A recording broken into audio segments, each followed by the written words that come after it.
নমস্কার বন্ধুরা, আশা করি সবাই খুব ভালো আছেন আর আমিও খুব ভালো আছি। আজকে আবার চলে এসেছি নতুন একটা রান্নার ভিডিও নিয়ে। এইভাবেই আমার পাশে থাকবেন, যেভাবে আমাকে সাপোর্ট করছেন। তো আমি নিশ্চয়ই একদিন এগিয়ে যাব অনেকটা দূর, আপনাদেরই সাপোর্ট পেয়ে, ভালোবাসা পেয়ে। তো এইভাবেই আমার পাশে থাকবেন বন্ধুরা।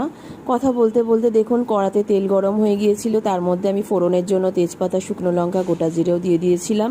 এবার তার মধ্যে দিয়ে দিয়েছিলাম পেঁয়াজ বাটা আর টমেটো বাটা। তারপরে আমি বেশ কিছুটা রসুন বাটা দিয়ে দিয়েছিলাম আর দিয়েছিলাম সামান্য আদা বাটা।